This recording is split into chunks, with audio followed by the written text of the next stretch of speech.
Have you ever had to make a hard choice before? One with moral ambiguity and only losses on either side?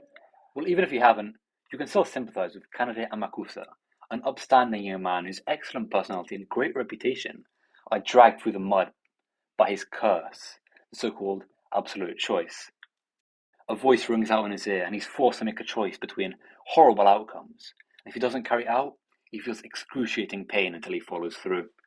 Now, this might sound rather grim, but in reality, Noucome is, well, a high school harem rom-com, so don't feel too bad for him either. As a result of his forced actions, Canada has been placed into a school's Reject 5, the scum of senior high, consisting of, well, him, a socially awkward girl who's in love with him, a rich airhead who's also interested in him, a boyfriend-stealing girl who's interested in him, and a masked man who never speaks in the whole show. Wow, what a really pitiful person.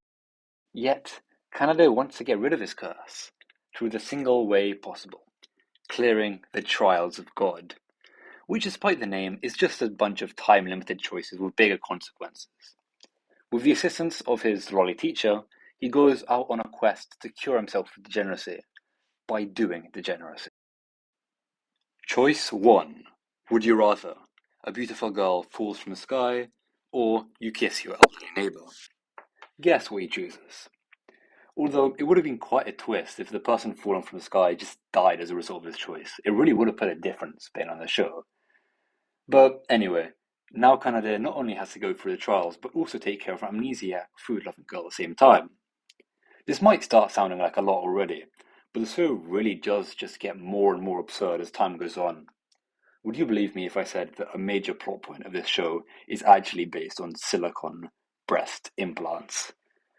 I probably wouldn't either, to be fair. Despite the silly and weird plot lines that the story follows, as is the case with all harems, there is always a best girl. And here it's unarguably one Furano Yukihara, the kudere, pun-wielding, lovably awkward girl that likely won't even win because she's not the main girl.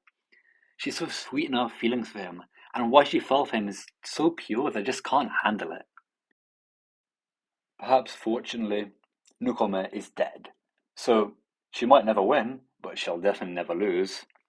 So let me explain. Japanese shows don't only get their revenue from views and subscriptions, but primarily get them from Blu-ray and merchandise sales, of which Noucome performed rather poorly in, despite its relatively high popularity in the West. So, with the show cancelled and the light novel finished 6 or so years ago, there is no hope. There will be no renewal.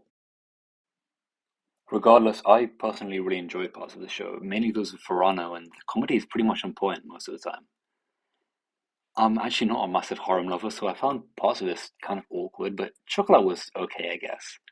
Anyway, like and subscribe for more, and goodbye. I really enjoyed making this video.